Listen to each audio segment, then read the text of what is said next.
বাংলাদেশের আসন্ন নির্বাচনকে ঘিরে যা ঘটছে তা এক কথায় অবিশ্বাস্য।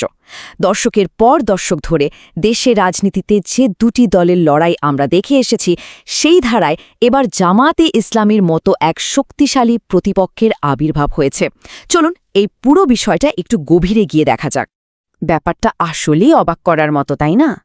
একসময় যে দলটা নিষিদ্ধ ছিল, সেই দলই এখন বাংলাদেশের পরবর্তী সরকার গড়ার অন্যতম প্রধান দাবিদার।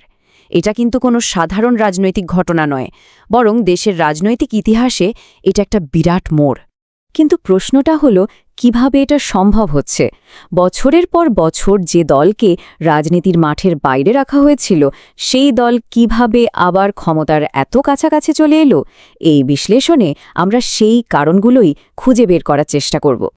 তো চলুন দেখি জামায়াতে ইসলামীর এই রাজনৈতিক পুনরুত্থানের পেছনের গল্পটা। কিভাবে তারা সাইডলাইন থেকে একেবারে রাজনীতির কেন্দ্রবিন্দুতে চলে এলো? এর শুরুটা হয়েছিল কিন্তু একটা আইনি লগাই দিয়ে। দেশের সুপ্রিম কোর্ট যখন দলটার নিবন্ধন ফিরিয়ে দেওয়ার রায় দিল, তখনই তাদের ওপর থেকে দীর্ঘদিনের নিষেধাজ্ঞা উঠে গেল। আর ওই একটা সিদ্ধান্তই তাদের জন্য নির্বাচনের দরজাটা পুরোপুরি খুলে দেয়। আর সেই নির্বাচনের দিনক্ষণও কিন্তু ঠিক হয়ে গেছে, 2026 সালের ফেব্রুয়ারি। এই তারিখটাই ঠিক করে দেবে বাংলাদেশের ভবিষ্যৎ। হাতে সময় খুব বেশি নেই, আর এর মধ্যেই কিন্তু রাজনৈতিক পারদ চড়তে শুরু করেছে। আইনি বৈধতা তো পাওয়া গেল, কিন্তু ক্ষমতার পথে হাঁটতে হলে তো জনসমর্থন লাগবে, তাই না? আর সেখানেই দেখা যাচ্ছে এক তীব্র প্রতিদ্বন্দ্বিতার ছবি। ব্যাপারটা আরও ইন্টারেস্টিং হয়ে ওঠে জনমত জরিপের দিকে তাকালে। দেখুন, সাম্প্রতিক পোলগুলো বলছে জামায়াত জোটের সমর্থন দেশের অন্যতম বড় দল বিএনপির প্রায় ঘাড়ে নিঃশ্বাস ফেলছে। এর মানে কি দাঁড়ায়? এবারে নির্বাচনটা হতে চলেছে সাম্প্রতিক ইতিহাসের সবচেয়ে হাড্ডাহাড্ডি লড়াইগুলোর একটা। এখন কথা হলো, এই সমর্থনের হাওয়াটা আসছে কোথা থেকে? এর একটা বড় কারণ হলো দেশের বড় দুটো রাজনৈতিক দলের ওপর মানুষের এক ধরনের হতাশা। মানুষ আসলে একটা বিকল্প খুঁজছে, আর জামায়াতে ইসলামী ঠিক সেই খালি জায়গাটাই পূরণ করার চেষ্টা করছে। দলটা কি তাহলে নতুন রূপে ফিরে এসেছে?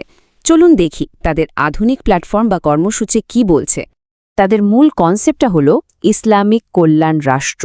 এখন এর মানে কি? এর মানে হলো এমন একটা শাসন ব্যবস্থা যা সামাজিক সেবা, অর্থনৈতিক সংস্কার আর দুর্নীতির বিরুদ্ধে লড়াইকে সবচেয়ে বেশি গুরুত্ব দেবে, তবে একই সাথে গণতান্ত্রিক প্রক্রিয়াকেও সম্মান করবে। তাদের কর্মসূচির মূল পয়েন্টগুলো দেখুন: দুর্নীতি দমন, সুশাসন, তরুণদের জন্য চাকরি, সামাজিক সেবা বাড়ানো আর শিক্ষা সংস্কার।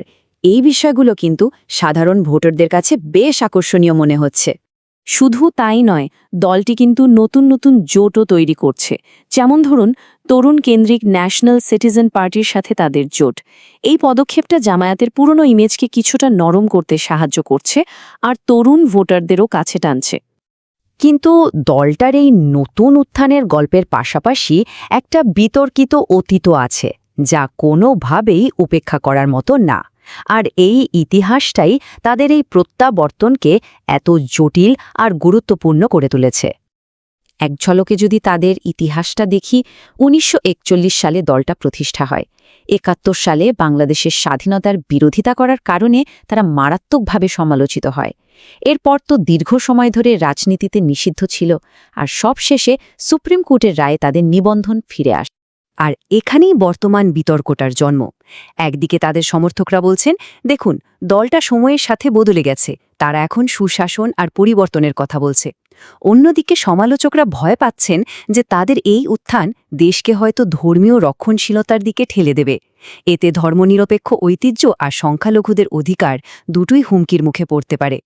এই পুরো পরিস্থিতিটা বাংলাদেশকে একটা গুরুত্বপূর্ণ মোড়ে এনে দাঁড় করিয়েছে। সামনে কি আছে? এই নির্বাচনের ফলাফল কিন্তু শুধু দেশের ভেতরকার রাজনীতি নয়, আন্তর্জাতিক সম্পর্কেও বড় প্রভাব ফেলবে। যেমন ধরুন, একটা জামায়াত নেতৃত্বাধীন সরকার এলে বাংলাদেশের পররাষ্ট্রনীতি আর কূটনৈতিক ভারসাম্যে বড় ধরনের পরিবর্তন আসতে পারে। যদিও তারা একটা ভারসাম্যপূর্ণ নীতির কথা বলছে, তারপরও আঞ্চলিক রাজনীতিতে এর প্রভাব কি হতে পারে তা নিয়ে পর্যবেক্ষকরা কিন্তু বেশ চিন্তিত। একজন পর্যবেক্ষকের একটা কথা এখানে খুব সত্যি মনে হয়। বাংলাদেশ আজ এক সন্ধিক্ষণে দাঁড়িয়ে। দেশের ভবিষ্যৎ সত্যি কোন দিকে যাবে তা পুরোপুরি নির্ভর করছে এই নির্বাচনের ওপর। তাহলে শেষ পর্যন্ত প্রশ্নটা এটাই, বাংলাদেশের ভোটারদের একটা কঠিন সিদ্ধান্তের মুখোমুখি হতে হবে। একটা দলের বিতর্কিত অতিথি কি তার ভবিষ্যৎকে ঠিক করে দেবে, নাকি তাদের বর্তমানের প্রতিশ্রুতিগুলোই শেষ পর্যন্ত বড় হয়ে উঠবে? এর উত্তরটা আমরা পাব 2026 সালের ফেব্রুয়ারিতে।